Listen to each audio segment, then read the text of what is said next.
तो हाँ जी दोस्तों, मेरा नाम है सुनील। हाँ, तो मैं आ गया हूँ वापस से एक और एक्सप्लेनेशन वीडियो को लेकर। और हम सबको जिस एपिसोड का इंतजार था, यानी कि लोकी के 4th एपिसोड का, वो भी आ चुका है। और क्या कातिलाना एपिसोड बनाया इन मार्वल वालों ने। वैसे इस एपिसोड को कातिलाना कहने के बहुत सारे रीजंस हैं, जिन पर ये कातिलाना शब्द बिल्कुल फिट बैठता है, इसलिए मैंने इस एपिसोड को कातिलाना कहा। अब फटाफट से बिना किसी देरी के शुरू करते हैं काम। जय श्री राम।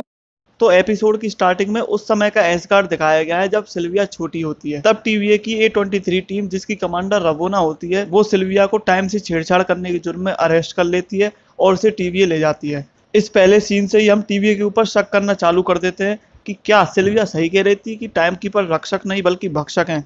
क्योंकि यार तुम खुद ही सोचो कि यार भला कोई एक छोटी सी लड़की समय से कैसे छेड़छाड़ कर सकती है। हाँ, मैंने माना कि वो लोकी है, पर यार ये एक्सेप्टेबल नहीं है। अब जैसा कि मैंने कहा कि है तो वो लोकी, यानी कि वो इतनी आसानी से किसी से भी दबने वाली नहीं है। तो जब छोटी सिल्विया को कोर्ट में पेश किया जाता है, तब वो रवोना की ऐसी तैसी करके, यानी कि रीसेट रिमोट चुरा कर भाग जाती है। और फिर आता है वो सीन जब रवोना टाइम कीपर से बात करने जाती है और हमें टाइम कीपर्स की थोड़ी सी झलक देखने को मिलती है। और उसके बाद लोकी का लोगो स्क्रीन पर दिखाया जाता है। अब आगे एपिसोड में दिखाया गया है कि जब मोबियस रवोना से C-20 के कमांडर के बारे में पूछता है, तो वो कहती है कि उस वेरिएंट ने कमांडर का माइंड कंट्रोल करके बर्स्ट कर दिया, जिसकी वजह से वो मर गई। पर मोबियस को इस बात पर पूरा यकीन नहीं हो पाता। फिर एपिसोड की स्टोरी पहुंच जाती है लेमेंटिस 1 पर फंसे दोनों लोकी के पास, जहां से निकल पाना लगभग इम्पॉसिबल है। पर ऐसे कैसे भैया, मार्वल वालों ने कच्ची गोलियां थोड़ी खेली है, ऐसी थोड़ी ना मरने देंगे दोनों को। तभी दोनों लोकी एक दूसरे से इमोशनली कनेक्ट हो जाते हैं और लेडी लोकी हमारे लोकी भैया का हाथ पकड़ लेती है, वो भी प्यार से। अब जैसे ही दोनों हाथ पकड़ते हैं तो शाश्वत समय में एक ऐसी ब्रांच खुल जाती है जो कि टीवीए में आज से पहले कभी भी नहीं देखी गई।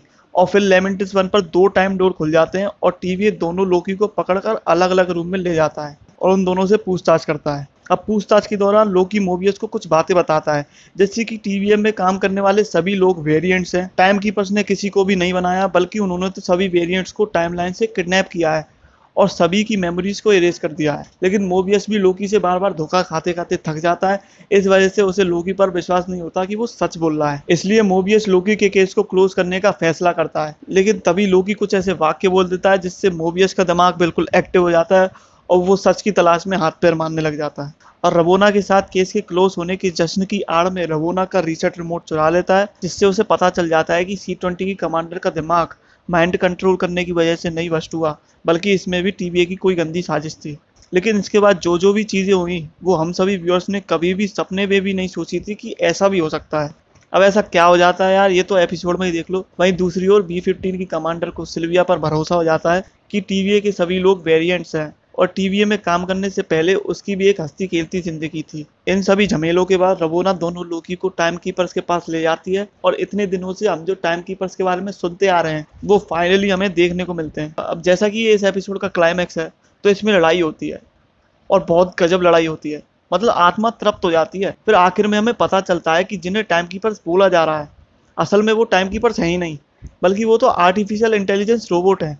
मतलब कुल मिला के हमें इस एपिसोड में भी टाइम कीपर्स के बारे में पूरी जानकारी नहीं मिल पाती है। अब इतना कुछ करने के बाद और कुछ भी हासिल नहीं करने के बाद हमारे लोकी भाई साहब लेडी लोकी पर ट्राई मारने जाते हैं। फिर उसके बाद कुछ ऐसा होता है जो कि मैं आपको नहीं बता सकता। मतलब कुल मिलाकर ये एपिसोड डाउट क्लियर करने के बजाय डाउट देकर गया है। जैसे कि पहला डाउट ये कि अगर ये 3 नमूने टाइम कीपर्स नहीं है तो असल में टाइम कीपर्स कौन है। दूसरा डाउट ये कि रवोना का टाइम कीपर से क्या रिलेशन है। तीसरा डाउट ये कि जो भी शाश्वत समय और टाइम कीपर बनने का झूठा ढोंग कर रहा है, वो ऐसा क्यों कर रहा है, इसके पीछे उसका क्या मकसद है। एंड लास्ट सबसे बड़ा डाउट ये कि क्या सही में दोनों लोकी के बीच में प्यार होने की वजह से वो टाइम डोर ओपन हुए थे, या फिर इसके पीछे भी बहुत बड़ा राज छिपा हुआ है। अब राज है या नहीं, वो तो सिर्फ मार्वल वाले ही बता सकते हैं, हम तो केवल अंदाजा ही लगा सकते हैं। तो ठीक है, आज के लिए इतना ज्ञान ही काफी है। तब तक के लिए keep loving, keep supporting and bye bye, sayonara.